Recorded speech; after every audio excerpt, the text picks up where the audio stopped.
தெரியுதா அது என்னான்ட்டு சைடில் ஒரு மாதிரி White இது இருக்கா? என்ன சொல்ல ஏதோ ஒரு பொண்ணு குடிச்சிட்டு அப்படியே ஃபர்ஸ்ட் போய்க்குது லிப்ஸ்டிக்கோட. எங்க ப்ரோ? ஆமா ப்ரோ. தெரியுதா இல்லையா? லிப்ஸ்டிக்கு கரை கரையாக்குறது. ஜூஸ் குடிக்கலான்னு வந்தா ஏதோ ஒரு பொண்ணு உதட்டெல்லாம் வச்சு குடிச்சிருக்குது.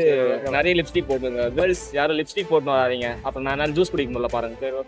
அது உண்மையிலேயே லிப்ஸ்டிக் கடை தான் போல இருக்குது. நான் கடையில் ரெகுலராக போகிற கடைனால செக் பண்ண சொன்னேன். அவங்க லிப்ஸ்டிக் மார்க் தான் சார் போகல அப்படின்ற மாதிரி சொன்னாங்க. சாரின்னு சொல்லிட்டு எனக்கு ஜூஸ் வேறு பாட்டில் சேஞ்ச் பண்ணி கொடுத்துட்டாங்க, புதுசாகவே போட்டு கொடுத்துட்டாங்க. ஆக ஃபாலோ பண்ணுறவங்களுக்கு தெரியும் நான் ரெகுலராக போகிற கடை அப்படின்னு சொல்லிட்டு. நான் ரெகுலராக போகிற கடைனால அவங்க சொன்னனால அவங்க செக் பண்ணி பார்த்துட்டு அந்த லிப்ஸ்டிக் மார்க் போகலன்னு சொல்லிட்டு அவங்க தனியாகவே கிளாஸ் எடுத்து வச்சிட்டாங்க. ஒரு பெரிய விஷயமா எடுத்துக்காமல் ஸ்டாப் போட்டு குடிச்சிட்டு போயினே இருந்திருக்கலாம். நான் வந்து ஹெல்த்திக்காக தான் ஃப்ரெஷ் ஜூஸே ஆர்டர் பண்ணி குடிச்சிருந்தேன் நான். கேர்ள்ஸ் நீங்கள் மேக் ஓவர் பண்ணுறது அது உங்கள் விருப்பம். பட் ஆனால் மற்றவங்களுக்கு அஃபெக்ட் பண்ணக்கூடாது. லைட்டாக அது ஆக்வர்டாகவும் இருக்கும், அன்ஹைஜீனிக்காக இருக்கும். ஒருத்தவங்களோட லிப்ஸ்டிக் இன்னொரு இதில் எடுத்து இருக்கிறது நீங்கள் சேஞ்ச் பண்ணிக்கிறது கொஞ்சம் நல்லது.